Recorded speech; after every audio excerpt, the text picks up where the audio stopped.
북유럽 전사들의 피를 갖고 있는 그는 2m에 가까운 키와 100kg은 훌쩍 넘는 신체 스펙, 그리고 남자답고 잘생긴 외모 뿐만 아니라 공을 던질 때마다 휘날리는 금발의 긴 머리로 단숨에 뉴욕 매치 최고의 인기 스타가 되었습니다. 단순 외모뿐만 아니라 토르의 뮬리르처럼 강하고 빠른 공을 던졌죠. 한때 MLB 최고의 구속을 자랑하며 MLB 최고의 재능을 자랑했던 노아 신더가드 이야기입니다. 블루제이스의 2010년 1라운드 전체 38순위로 입단하게 됩니다.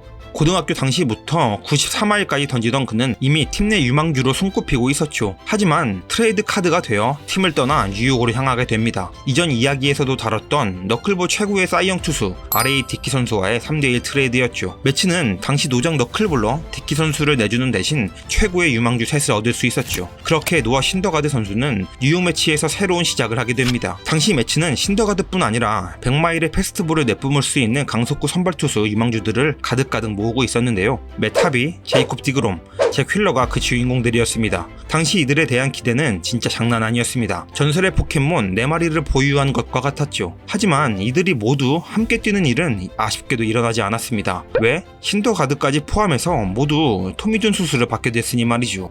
진짜 만약에 이들이 부상을 당하지 않았더라면 어땠을까 하는 야구팬으로서 진한 아쉬움이 있습니다. 어쨌든 이렇게 윗선배들이 부상의 늪에 계속해서 시달리고 있다 보니 신더가드에게 생각보다 빠르게 기회가 찾아오게 됩니다. 2015년 5월 12일 시카고 컵스와의 빅리그 데뷔전을 치르게 되죠. 이 경기에서 신더가드는 5와 3분의 1이닝 동안 3실점을 하며 성공적으로 데뷔전을 마감하게 됩니다. 이후 신더가드는 안정적으로 선발 로테이션을 돌며 22살의 나이로 24게임 9승 7패 150이닝, ERA 3.24, FIP 3.25, 9이닝당 탈삼진 개수 9.96개를 기록하는 등 정말이지 빅네임 유망주다운 아름다운 성적을 보여줍니다. 15시즌의 성공이 자신감을 폭발시켰을까요? 2016년엔 잭 휠러, 토미존 아웃, 디그롬, 맷 하비 모두 부상으로 정신 못 차리고 있을 때 매치의 마운드를 꿋꿋하게 지켜내며 개인 커리어 하이 시즌을 보내게 됩니다. 금발의 긴 머리를 휘날리며 불꽃 같은 100마일 포심과 100마일 투심, 그리고 94마일 슬라이더를 던지며 타자들을 추풍낙엽처럼 무너뜨리고 31경기 183.2이닝, ERA 2.60, FIP 2.29, WAR 6.0, 이닝당 삼진 개수 10.68, 이닝당 볼넷 개수 2.11을 기록하는 등 클래식 세부 지표 할 것 없이 모두 만개한 재능의 진가를 보여줍니다. 하지만 웬걸 바로 다음 시즌 광배근 파열로 대부분의 경기를 나서지 못하고 7경기 30.1이닝 밖에 던지지 못하죠. 그렇다고 투수에게 치명적인 관절 부상은 아니었던지라 2018년, 19년 모두 준수한 활약을 보여주게 됩니다. 하지만 2020년에 노아 신더가드의 커리어에 큰 고난이 발생하죠. 노아 선수가 토미존 수술을 받게 된 것이죠. 신더가드 선수는 토미존 수술로 인해 21 시즌을 통으로 날리게 됩니다. 그리고 신더가드 선수는 LA 에인절스의 1년 21밀리언 오퍼를 받고 팀을 옮기게 되죠. 거기서부터 신더가드는 다시 한번 자신의 진가를 보여주길 희망했을 겁니다. 지금까지 토미존 수술로 많은 선수들이 사라지기도 했지만 디그롬 선수처럼 오히려 구속이 증가하는 등 성공적으로 복귀를 하는 선수들도 있었으니 말이죠. 하지만 역시 토미존은 무서울 수밖에 없는 걸까요? 에인절스에서의 모습은 우리가 알고 있던 그 신더가드의 모습이 아니었습니다. 신더가드는 더 이상 그 불꽃 같은 평소 98마일 공을 던질 수 없게 되었고 150km를 육박하는 슬라이더를 더 이상 볼 수 없었죠. 패스트볼 평균 구속은 94마일로 떨어졌으며 슬라이더 역시 83.5마일로 떨어지게 되며 더 이상 그 강렬한 모습을 보여주지 못하고 필라델피아로 트레이드되게 됩니다. 그리고 이번 시즌에 LA 다저스와 1년 계약을 맺으며 다시 한번 재기를 노렸으나 평균 구속이 92.6마일까지 떨어지며 12경기에 나와 55.1이닝, ERA 7.16, FIP 5.53을 기록하는 등 최악의 시즌을 보내고 있습니다. 사실 가까운 컷쇼부터 해서 비슷한 구속을 보여주고 있는 선발 투수들도 있기에 이렇게까지 폭망하지 않을 수도 있는데 왜 신더가드 선수는 이리도 절망스러운 모습을 보이고 있는 걸까요? 신더가드 선수는 정녕 부활할 수 없는 걸까요?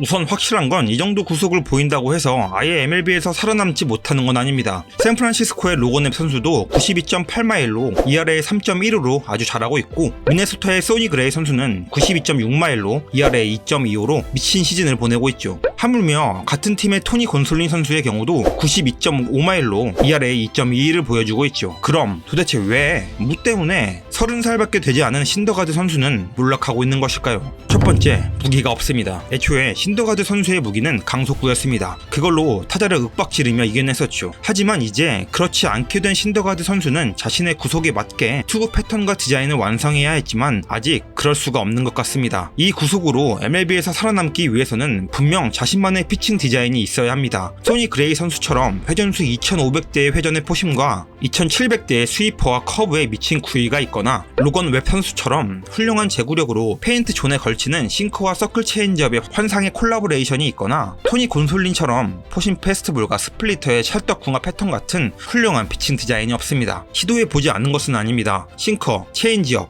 포심, 커터, 커브, 스플리터 다양하게 피칭 디자인을 위해 엄청나게 노력하고 있습니다. 하지만 아직 이렇다 할 자신만의 피칭 패턴을 만들지 못했죠. 그러지 못하는 이유는 바로 두 번째와 이어지는데요. 제구가 아쉽습니다. 아쉽다는 게 막 볼넷을 엄청 내준다거나 하는 건 아닙니다. 신더가드 선수의 커리어 평균 볼넷 개수는 2.04개밖에 안 나올 정도로 볼넷이 많거나 제구가 들쑥날쑥한 선수는 아닙니다. 다만 페인트존 공략을 자유자재로 할 만큼의 뛰어난 피네스 피처의 제구력을 갖고 있진 않습니다. 그냥 한가운데 때려 넣는 스타일이었지 꽉 차게 던지지 않았었거든요. 그렇기 때문에 아직도 한가운데 던지다 얻어맞는 경우가 허다하게 나오고 있습니다. 이젠 그렇게 던지면 다 맞아나갈 만한 구속과 구이거든요. 그럼 한가운데 던지듯 꽉 차게 던지면 되잖아 라고 할 수 있겠지만 또 이게 세 번째 이유랑 이어지는데요. 신더가드 선수의 메커니즘상 그렇게 쉬운 얘기가 또 아닙니다. 신더가드 선수의 투구폼은 아주 전형적인 힙드라이브 모션으로 시작합니다. 하지만 밸런스를 잡기 위해서일까요? 너무 느립니다. 순전히 자신의 월등한 신체 능력과 훌륭한 로테이션 구간이 좋아서 구속이 나오는 거지 디렉션은 좋지 못한 편입니다. 그러니 원하는 곳으로 로케이션 하는 건 역시 그리 쉬운 일이 아닐 겁니다. 그리고 또 다른 문제는 스트라이드의 폭입니다. 하중 이동 효과로 인해서 키가 큰 투수들의 경우 이렇게 스트라이드 폭을 짧게 하는 게 구속과 구위 측면에서 더 이득인 측면이 많기 때문에 파이어블로였던 신더가드 선수에게도 이런 메커니즘은 당연히 이득이었습니다. 하지만 이젠 파이어블로가 아니죠. 이런 피칭 메커니즘이 전혀 도움이 되지 않습니다. 느린 이니시에이팅과 좁은 폭은 타자들이 타이밍을 잡기도 공을 치기도 너무 쉽습니다. 한마디로 공이 잘 보이는 메커니즘이 되었다는 뜻이죠. 잘 보이는 것과 연결되는 건데요. 신더가드 선수에게 디셉션이란 없는 단어와 마찬가지입니다. 공을 숨기는 구간 자체가 없습니다. 스파이럴을 할 때부터 이미 공의 위치가 다 보이죠. 그냥 릴리즈 되는 순간부터 끝까지 너무 잘 보입니다. 이게 짧은 스트라이드 폭과 떨어진 구속과 합쳐져 타자들에게 타이밍을 맞추기 너무나도 좋게 된 것이죠. 이래서 신더가드 선수의 부활이 쉽지 않을 것이다 라는 전망이 나오는 것일 겁니다. 그렇다고 이제 와서 스트라이드 폭을 넓히고 넓히는 만큼 몸에 스피드를 붙여 던진다?